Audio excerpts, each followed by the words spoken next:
नमस्कार, आप सभी का स्वागत है।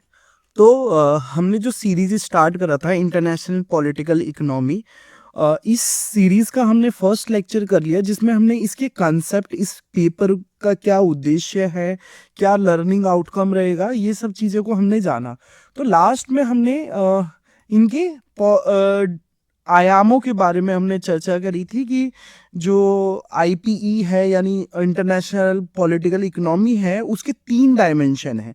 3 डायमेंशंस में क्या है? सबसे पहला है राजनीतिक आयाम, दूसरा है आर्थिक आयाम या अर्थव्यवस्था संबंधित आयाम, और तीसरा जो है वो है सामाजिक आयाम। तो जो 3 डायमेंशन है पॉलिटिकल, इकोनॉमिक एंड सोसाइटल, आज हम इन तीनों डायमेंशन को आज हम करने जा रहे हैं। अब देखिए, ये जो डायमेंशन है, ये जो 3 डायमेंशन है, हम एक एक डायमेंशन को डिटेल में करने जा रहे हैं यहाँ पे। तो कई बार क्या होता है कि एग्जाम में ही पूछ लेता है कि इंटरनेशनल पॉलिटिकल इकोनॉमी क्या है, उसके डायमेंशंस क्या क्या है, तो इससे रिलेटेड भी क्वेश्चन बनता है। ठीक है, तो हम सब ने शुरू में यही देखा कि ये जो इंटरनेशनल लेवल पे जो इकोनॉमी है, ये जो अर्थव्यवस्था है, वो क्या है, एक तरह से इंटरडिपेंडेंट है। ठीक है, हर देश एक दूसरे से दूसरे पे निर्भर है किसी न किसी स्वरूप में। ठीक है, तो अब यहाँ पे ये बात करनी है कि ये जब इतना बड़ा स्ट्रक्चर ये बनता है, ये इतना बड़ा जो स्ट्रक्चर बनता है, तो इस स्ट्रक्चर को यानी ये जो संरचना है, इसको कौन प्रभावित करता है? अब देखिए, कौन प्रभावित करता है, ये किसका क्वेश्चन होगा? ये पॉलिटिकल डायमेंशन का ये क्वेश्चन होता है कि इसके अंदर कौन कौन से प्लेयर हैं, कौन कौन से एक्टर्स हैं जो इसको प्रभावित करते हैं, इस पूरे स्ट्रक्चर को। तो आप थोड़ा सा दिमाग लगाइए कि देखिए, इंटरनेशनल लेवल पे कैसे चीजें इन्फ्लुएंस होती है, प्रभावित होती है। अब जैसे फॉर एग्जांपल मान लीजिए कि स्टेट क्या प्रभावित करता है? हाँ, स्टेट प्रभावित करता है। मान लीजिए किसी एक देश ने दूसरे देश पे आक्रमण कर दिया, तो क्या वो पूरे इंटरनेशनल इकोनॉमी को कहीं ना कहीं इन्फ्लुएंस करेगा? जैसे फॉर एग्जांपल अभी यूक्रेन और रसिया में जो वॉर चल रहा था, तो उससे क्या हुआ था, पूरे इंटरनेशनल लेवल पे इंटरनेशनल पॉलिटिकल इकोनॉमी इम्पैक्ट हुई थी कि वीट के राइज, जो वीट के जो दाम है वो बढ़ गए थे, और भी जो आयरन है या फिर जो भी जिसमें भी यूक्रेन सप्लायर था, या फिर जो रसिया जिस चीज में, क्योंकि ये दोनों इंगेज हो गए। ठीक है, तो यहाँ पे स्टेट भी मैटर करता है कि स्टेट जो है, जो राज्य है, वो भी एक एक्टर है। अब देखिए, यहाँ पे जो एक्टर का मतलब ये होता है कि ऐसे वो लोग या लोगों का समूह जो इस पूरी व्यवस्था यानी ये जो आईपीई है, इसको प्रभावित करने की क्षमता रखते हो, पावर रखते हो। ठीक है, तो जो पॉलिटिकल आयाम है या जो राजनीतिक आयाम है आईपीई का, वो यही बात करता है कि इसके अंदर कैसे जो पावर का यूज करते हैं, जो एक्टर्स होते हैं, एक्टर्स मतलब लोग या लोगों का समूह, वो कैसे पावर का यूज करते हैं। तो सबसे पहला जो इसमें जो एक्टर है वो है इंडिविजुअल। अब देखिए, इंडिविजुअल कैसे एक महत्वपूर्ण है। अब देखिए, यहाँ पे जो इंडिविजुअल की बात करी गई है ना, वो क्या है, एक शक्तिशाली इंडिविजुअल है। यानी आप जॉर्ज सोरोस को देखो, कई बार उनके कारण बहुत सारे देशों की अर्थव्यवस्था प्रभावित हुई है। जॉर्ज सोरोस हो गया, यानी मतलब बड़े लोग, ऐसे लोग जो क्षमता रखते हो, उनके पास बहुत सारी पावर है, और ये पूरे इंटरनेशनल पॉलिटिकल इकोनॉमी को प्रभावित करने की क्षमता रखते हो, प्रभावित करते हो। उसके बाद डोमेस्टिक ग्रुप्स क्या हुए कि देखिए, हर देश में कोई कुछ ना कुछ समूह होते हैं, कुछ घरेलू समूह होते हैं जो दबाव बनाते हैं, और कई बार इनका दबदबा इतना मजबूत होता है कि ये दूसरे देश के लोगों को भी प्रभावित कर देते हैं, यानी दूसरे देश को भी प्रभावित करते हैं। तो जैसे मान लीजिए, जैसे पाकिस्तान में जो टेररिस्ट ऑर्गेनाइजेशंस है, ठीक है, तो वो एक तरह से डोमेस्टिक ग्रुप्स है, और वो कैसे इन्फ्लुएंस करता है इंडिया की सिक्योरिटी को, प्लस में खुद पाकिस्तान को भी प्रभावित करता है। ठीक है, और लार्जर लेवल पे देखा जाए तो देखो, इन समूहों के द्वारा क्या होता है कि इंडिया और पाकिस्तान या फिर और किसी देश के बीच में ट्रेड ज्यादा नहीं हो पाता, जिससे क्या होता है कि ट्रेड कहीं ना कहीं बाधित रहता है, तो ज्यादा अच्छे संबंध नहीं होते, क्योंकि कहीं ना कहीं इंटरनेशनल पॉलिटिकल इकोनॉमी में ये होता है कि जो ट्रेड है ना वो आपके संबंध अच्छे करेगा। ठीक है, इसको किस तरीके से समझे, देखो हम सब मिडिल क्लास से आते हैं, ठीक है, तो क्या होता है कि आप सबने देखा होगा कि जब हम हमारा अच्छा बॉन्डिंग हो जाता है, हम किसी जगह पे हम जब सेटल होते हैं तो हमारा अच्छा एक्सचेंज हो जाता है, पड़ोसी से हम अच्छा सा लेन देन होता है।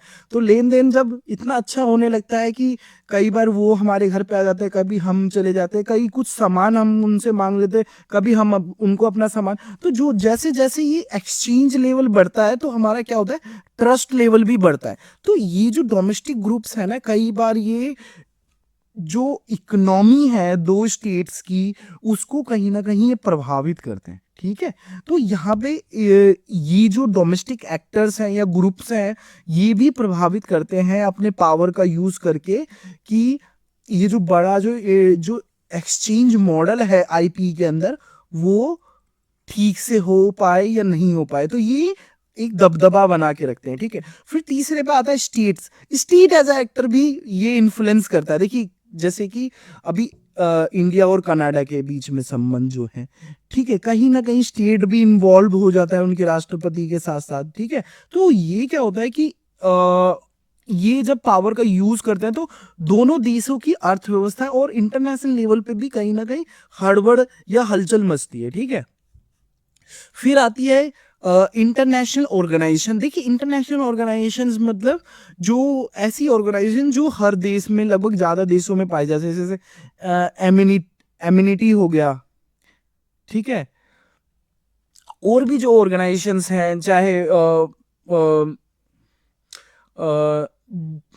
जो वेलफेयर का काम कर रही हैं या फिर जो भी है ह्यूमन राइट्स के लिए काम कर रही हैं, ऐसी ऑर्गेनाइजेशंस भी कई बार इंटर आईपी को प्रभावित करती है। जैसे कोई रिपोर्ट उन्होंने पब्लिश कर दिया तो उस देश को लोन मिलना कठिन हो जाता है। जैसे कि देखें कि बहुत सारे देशों के जो ऑर्गेनाइजेशंस होती हैं, जो ग्रुप्स होते हैं, G20 या जो ये जो ग्रुप्स होते हैं, या OECD हो गया, ये सब अगर कोई ये जो ऑर्गेनाइजेशन है अगर कोई रिपोर्ट दे दे किसी देश के खिलाफ, या फिर ये बोल दे कि ये टेररिस्ट एक्टिविटीज में इन्वॉल्व है, तो इन देशों को क्या होता है कि जो इंटरनेशनल लेवल पे जो लोन मिलना होता है वो कठिन हो जाता है।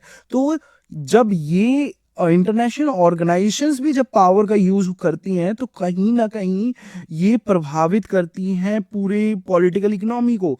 फिर नॉन गवर्नमेंटल ऑर्गेनाइजेशंस हो गई जो जिनका जो एकदम विमुक्त है गवर्नमेंट की एक्टिविटीज से, मतलब ऐसी ऑर्गेनाइजेशन जिसके अंदर गवर्नमेंट का कोई कंट्रोल नहीं है और ये काम कर रही है सरकार लोगों के लिए, तो कई बार ये भी इम्पेक्ट करती है। और ये हम देखें तो जैसे बड़े लेवल पे बहुत सारी ऑर्गेनाइजेशंस हैं।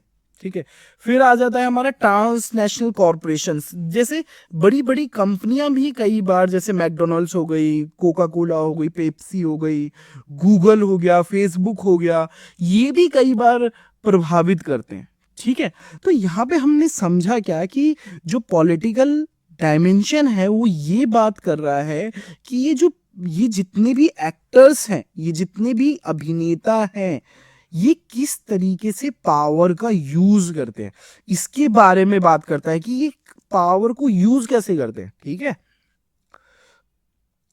अब जब ये पावर का जब यूज करते हैं, यानी ये डिसीजन मेकिंग जब करते हैं, ठीक है, तो उससे डिस्टरप्ट क्या होता है, डिस्टरप्ट दो चीजें होती है, मतलब दो चीजें प्रभावित होती है क्या, एक तो टेंजिबल रिसोर्स और इंटेंजिबल रिसोर्सेस। तो टेंजिबल रिसोर्सेस क्या है, एक पर्टिकुलर देश की मनी या करेंसी या फिर प्रोडक्ट। ठीक है, मान लीजिए कोका कोला कोई ऐसी डील लेके आए, ठीक है, जो कि उसकी स्थानीय जो डोमेस्टिक प्रोडक्ट है वो कहीं ना कहीं सेकेंडरी हो जाए। ठीक है, तो जब ये कंपनियां जब अपना पावर का यूज करती हैं तो कहीं ना कहीं ये मनी, प्रोडक्ट, इन सब चीजों को प्रभावित करती है। ठीक है, और इंटेंजिबल रिसोर्सेज में क्या हुआ है, जो आपकी सिक्योरिटी है, इनोवेशंस है, इन सबको भी प्रभावित करती है। देखिए कि जो एक्टर्स हैं जितने भी हमने बात करी, अगर ये कोई डिसीजन लेते हैं पावर का यूज करते हुए, ठीक है, शक्ति का प्रयोग करते हुए कोई डिसीजन लेते हैं, तो ये टेंजिबल और इनटेंजिबल दोनों तरीके से प्रभावित करते हैं इस पूरी पॉलिटिकल इकोनॉमी में। ठीक है, टेंजिबल किस तरीके से कि करेंसी, मनी, प्रोडक्ट्स, और इंटेंजिबल जैसे सिक्योरिटी, इनोवेशन। ठीक है, जैसे मैंने यहाँ पे जो पाकिस्तान के टेररिस्ट ऑर्गेनाइजेशंस का एग्जांपल लिया, तो वो डेफिनेटली पूरे आईपीई में एक सिक्योरिटी का नोशन को प्रभावित करते हैं। ठीक है, अब दूसरी चीजें ये देखनी है कि देखिए जो यहाँ पे जो पॉलिटिकल आयाम है ना, वो दूसरी चीज ये दिखता है कि जो पॉलिटिक्स है ना आईबीई में, इस ये देखती है कि ये जो ऑर्गेनाइजेशंस है बड़े लेवल पे, ये चाहे ये जो शक्तिशाली लोग हैं या डोमेस्टिक ग्रुप्स हैं या स्टेट्स हैं या इंटरनेशनल ऑर्गेनाइजेशन है या एनजीओज हैं या टीएनसीज है, ये किस तरीके से रूल्स बनाते हैं। ठीक है, अब देखिए मान लीजिए कि ये बड़ी एक अर्थव्यवस्था बनती जा रही है, एक इंटरनेशनल अंतर्राष्ट्रीय अर्थव्यवस्था बनती जा रही है, तो इसके भी तो कुछ नियम कानून होंगे ना। तो ये जो नियम कानून है ये किस तरीके से बनते, ये जो रूल्स हैं ये कौन बना रहा है या कैसे बन रहे हैं और इसका फायदा किसको हो रहा है, ये सबको भी चेक कौन करता है, हम किसके अंदर हम समझ सकते हैं, पॉलिटिकल डायमेंशन के अंदर। ठीक है, कि नियम बनना, ठीक है, यह इस बात से संबंधित है कि राज्य और समाज अपने लक्ष्यों को प्राप्त कैसे करते हैं। ठीक है, कि मान लीजिए कि हर कोई यही चाहता है ना कि उसका आईपीई में एक दबदबा हो। ठीक है, आईपीई में क्या हो, एक दबदबा हो। जैसे for example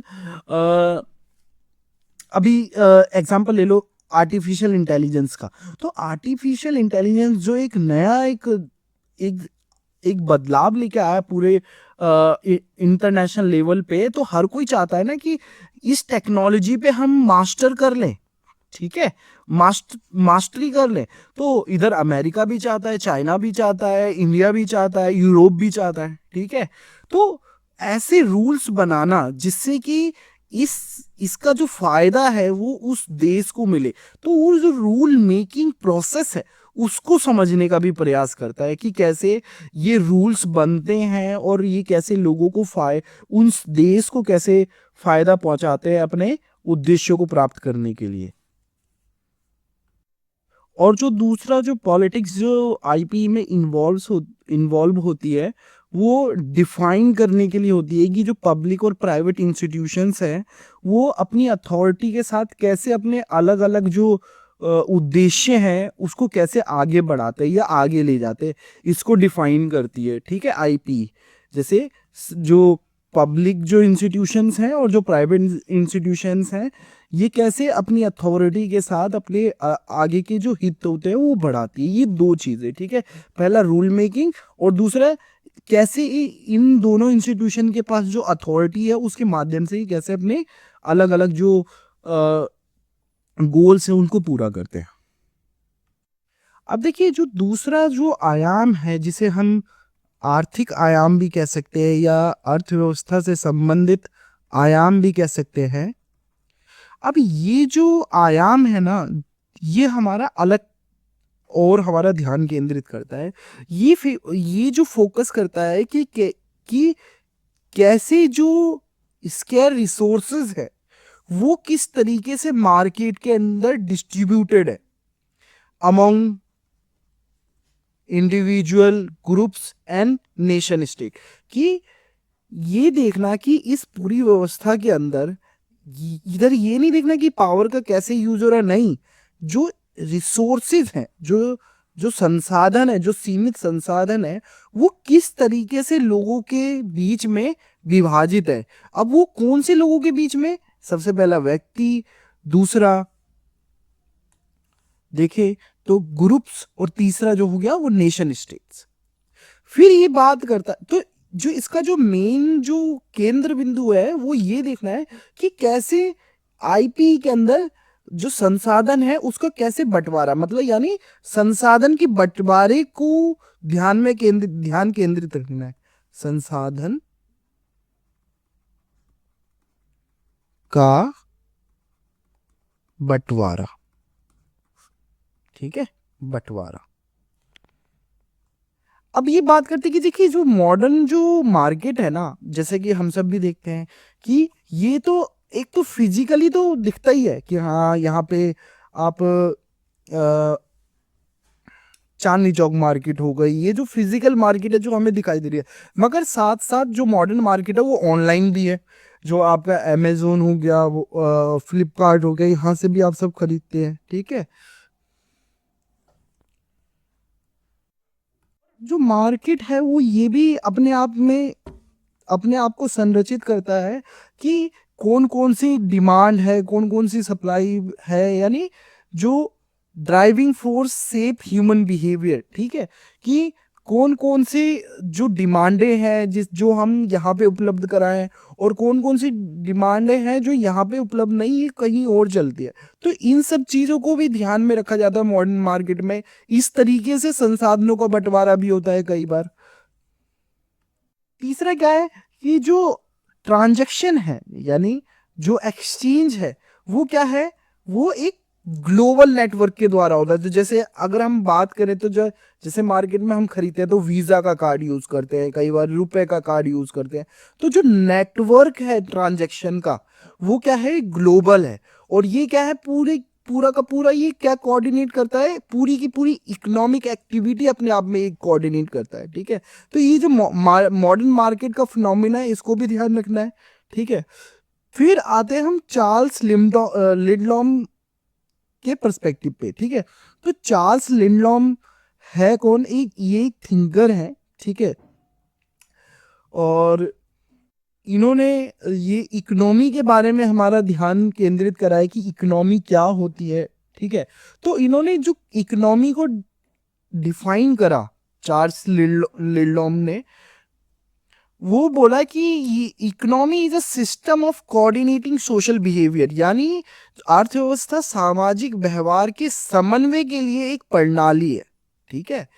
coordinating social behaviour जो इकोनॉमी है, तो ये इनका डेफिनेशन याद रखना, ठीक है, कि अर्थव्यवस्था सामाजिक व्यवहार के समन्वय के लिए एक प्रणाली है। फिर ये मार्केट की बात करते हैं। Market such as agriculture, labour and leisure influence peoples diet, occupations and relaxations. अब देखिए ये जो बड़ी जो मार्केट्स होती है ना, जैसे कि फॉर एग्जांपल हम ट्रेडिशनल तौर पे देखें तो क्या होता था कि हम उन्हीं चीज़ों का उपभोग करते थे जो हमारे आसपास होती थी, ठीक है।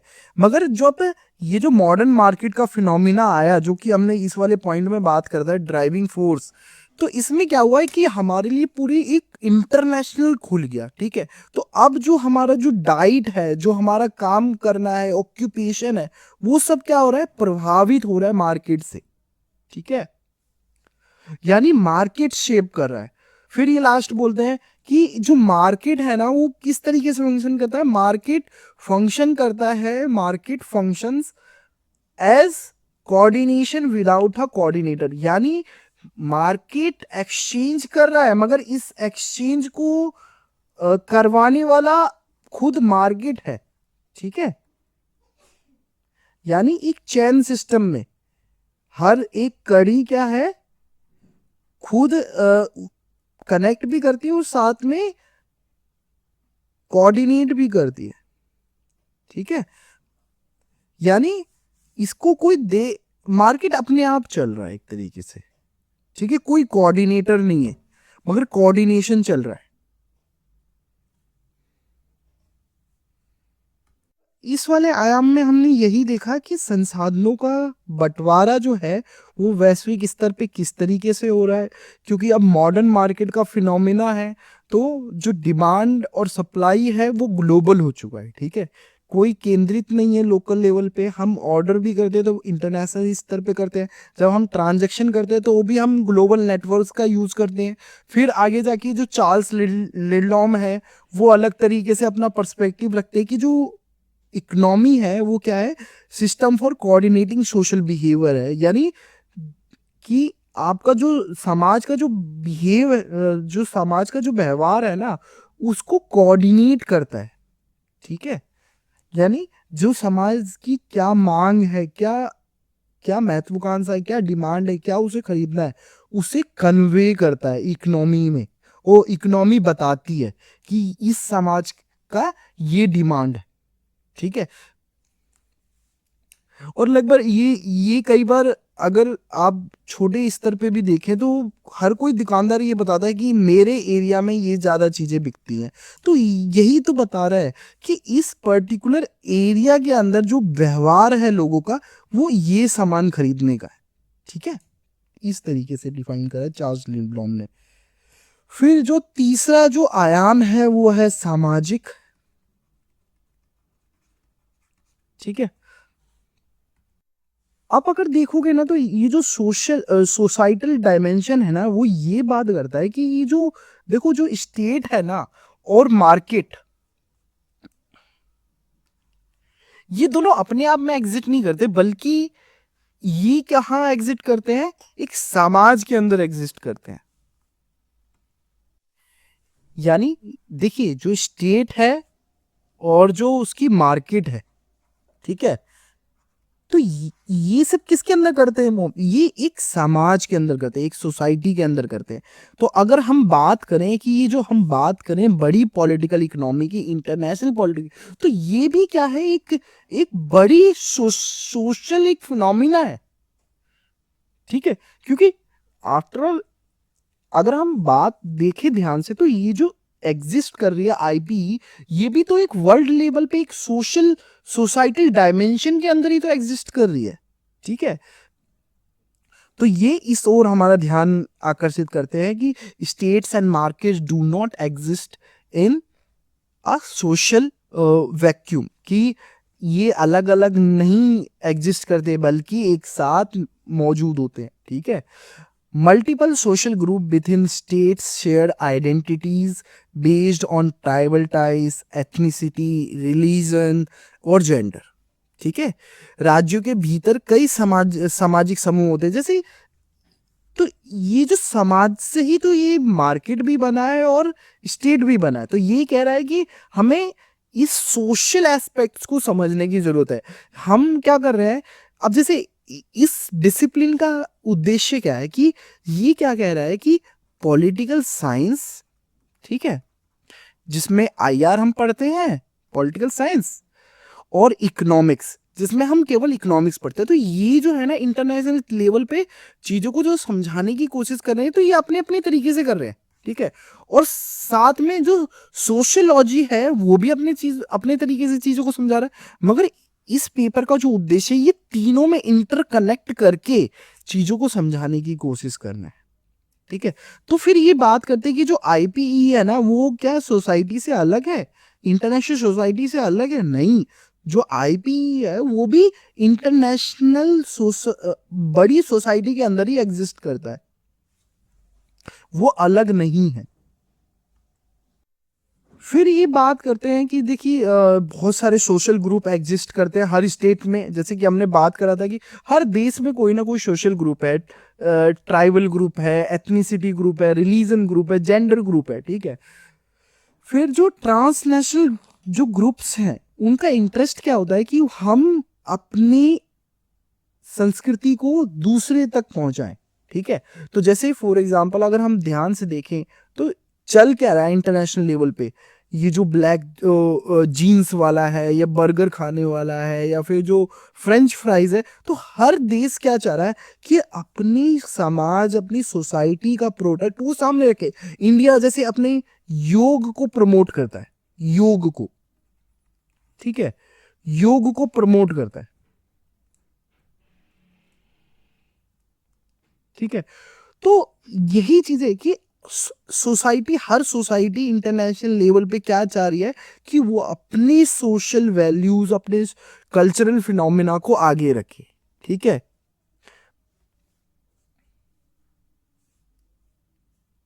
जो एनजीओज हैं वो भी यही चाह रही हैं कि जो एनजीओज हैं, जो बड़ी बड़ी एनजीओज हैं, वो भी यही चाहती है कि जो क्लाइमेट चेंज का जो मुद्दा है, ठीक है, उससे लेकर देशों के ऊपर दबाव बनाया जाए कि अब हम सब एक ही समाज के, तो एक बड़े समाज के ही तो पार्ट है।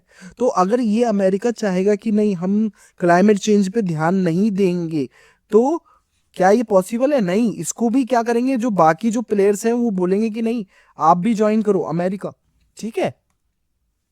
तो जो रिफ्यूजीज हैं, माइग्रेंट वर्कर्स हैं, या जो जेंडर बेस्ड एक्सप्लॉयटेशन है, इन सब की ओर हमारा ध्यान आकर्षित करती है और प्रेशर बनाती है जो राज्य सरकार है कि इनके लिए लॉज बनाए। तो जैसे आप देखोगे कि जब हमने एलपीजी की पॉलिसी अपनाई थी, तो उसके बाद हमने क्या करा, हमने देखा कि ह्यूमन राइट कमीशन आया, ठीक है, विमेन कमीशन आया। तो ये सब क्या है कि जब हम अपनी अर्थव्यवस्था को बड़े स्तर पे जब हम खोल रहे हैं, तो हमें वो बड़े सोशल वैल्यू को भी तो अडॉप्ट करना पड़ेगा कि हर जगह पे ह्यूमन राइट्स का कंसेप्शन है, विमेन राइट का कंसेप्शन है, ठीक है। इन सोशल वैल्यूज को भी आगे ले जाना पड़ेगा, क्योंकि ये जो मार्केट और स्टेट है ये अलग अलग एग्जिस्ट नहीं करते, बल्कि ये बड़े सोशल डोमेन में एग्जिस्ट करते हैं। अब ये जो देखेंगे ना, तो ये जो विचार है ना, ये एक तरीके से नो डाउट देशों के ऊपर एक तनाव तो पैदा करते हैं, मगर ये बहुत महत्वपूर्ण है। अब ये बड़ी बड़ी ऑर्गेनाइजेशंस नहीं होगी तो कई बार क्या होता है, स्टेट क्या होता है अपनी लोगों पर अतिक्रमण करता है, परेशान करता है, लोगों को बेसिक राइट्स भी नहीं उपलब्ध कराता। तो ये जो इंटरनेशनल फोर्सेस है ये कई बार मदद कर दी है। तो आज के टाइम में अगर हम देखें सोशल मीडिया, आप देखो, आप सब खुद ही देखो, सोशल मीडिया है, इस पे हम कोई चीज़ वायरल करते हैं तो क्या है, तो एक तरह से स्टेट पे क्वेश्चन आ जाता है कि स्टेट ये बेसिक बेसिक एम्यूनिटीज नहीं दे पा रहा, या फिर जो मूलभूत सुविधाएं वो उपलब्ध नहीं करा पा रहा अपने अपने लोगों पे। तो एक दबाव बनता है, ठीक है। तो इसीलिए आप सब देखोगे कि आज के टाइम में जो स्टेट है वो थोड़ा ज़्यादा कॉन्शियस हो चुका है, क्योंकि तुरंत उसकी नेशनल प्रेस्टीज के ऊपर बात आ जाती है, उसकी रिस्पेक्ट की बात आ जाती है, और भी बहुत सारी चीज़ें हैं। तो इस सोसाइटल डायमेंशन को हमें समझना कि केवल और केवल हम स्टेट को समझ लें, मार्केट को समझ लें, इतने में काम नहीं चलेगा। हमें सोसाइटल डायमेंशन को भी समझना पड़ेगा, क्योंकि सोसाइटी से ही ये दोनों चीज़ें निकली हैं, ठीक है। तो आप सब ये देख रहे होंगे कि एक रिलेशन बन रहा है कि ये जो पेपर है ये यही चीज़ तो है कि इंटरनेशनल पॉलिटिकल इकोनॉमी, और जो हिडन है वो है आपका सोशोलॉजी। ये तो वहीं पे अगर देखो यही चीजें कि जो पर्पस है आईबी का वो क्या है कि break down the boundaries between politics, economics and sociology, creates a unique explanatory framework for understanding global phenomena. कि जो ग्लोबल फिनोमिना है उसको हमें मल्टीपल तरीके से समझना और इंटरडिसिप्लिनरी होके समझना, ये चाहता है आपका आईपीई। और अगर आप ध्यान से देखो ना, तो ये क्या कह रहा है कि ये जो कोई भी ग्लोबल फिनोमिना है ना, वो अलग अलग नहीं है, वो सब क्या है, इंटरकनेक्टेड है एक बड़े लेवल पे। हर चीज क्या है, ये इकोनॉमी, पॉलिटिक्स और सोसाइटी, इन तीनों चीजों से कनेक्टेड है। अब ये नहीं है कि पॉलिटिक्स का अलग डोमेन है, इकोनॉमी का अलग डोमेन है और सोशल का अलग डोमेन, नहीं। ये क्या है, सब इंटरकनेक्टेड है। ये इससे इंटरकनेक्टेड है, ये इससे कनेक्टेड है, ये इससे कनेक्टेड है, और ये इससे कनेक्टेड है, फिर ये डायरेक्ट इससे कनेक्टेड है, और ये फिर डायरेक्ट इससे कनेक्टेड है, ठीक है। तो ऐसे एक्सचेंज चल रहा है।